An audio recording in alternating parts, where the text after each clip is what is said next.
অপকর্মে আছে বলে আমার মনে হয়। ফটিকছড়িতে 5 আগস্টের পর সন্ত্রাস, চাঁদাবাজি, জবরদখল, একাধিক হত্যাকাণ্ডের প্রতিবাদ এবং আইনশৃঙ্খলার চরম অবনতি সহ সমসাময়িক বিষয় নিয়ে চট্টগ্রাম উত্তর জেলা বিএনপির যুগ্ম আহ্বায়ক সরওয়ার আলমগীর ক্ষোভ প্রকাশ করেছেন।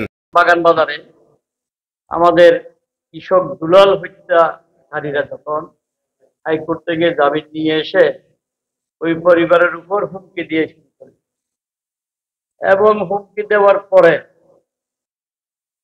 যখন তারা মানববন্ধন করতে গেল আসামিদেরকে গ্রেপ্তার করার জন্য, আবার সেই আসামিরা 10-15 জন লাঠি দিয়া ওই মানববন্ধনের উপর কিভাবে ঝাঁপিয়ে পড়েছে। এরা কারা? এদের নামগুলো লিখতো আমার মনে হয় আমার সাংবাদিক বন্ধুদের ভয় লাগে।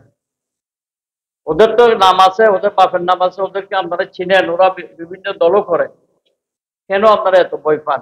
আমি সাংবাদিক বন্ধুদের কাছে আমার প্রশ্নটাই রাখি। ফটিকছড়ির বিবিরহাটের দলীয় কার্যালয়ে শনিবার স্থানীয় সাংবাদিকদের সাথে মত বিনিময়ে তিনি বলেন, বিএনপির নাম ব্যবহার করে অনুপ্রবেশকারীরা চাঁদাবাজি, জবরদখল, উত্তর ফটিকছড়িতে একাধিক হত্যাকাণ্ড সহ নানা কারণে সাধারণ জনগণের মাঝে ক্ষোভের সৃষ্টি হয়েছে। সোশ্যাল মিডিয়াতে আমার ব্যানার ছিটছে, এইটা আরেকটা লাভ হয়েছে। কি লাভ? অন্তত তারা একটু কষ্ট করছে আমার ব্যানার গুলো চিটার জন্য রাতে 2টা, 4টা, 3টা। আমি ভিডিও ফুটেজ আমার কাছে আছে, সিসিটিভি থেকে নেওয়া। আমি যাদেরকে দেখেছি আমার লজ্জা হচ্ছে, আমি তাদের ব্যাপারে বলবো। প্রকৃত আসামিরা গ্রেপ্তার না হওয়ায় একের পর এক অপরাধ হচ্ছে বলেও মনে করছেন তিনি। এটা তো আমরা নিজেরাই জানি।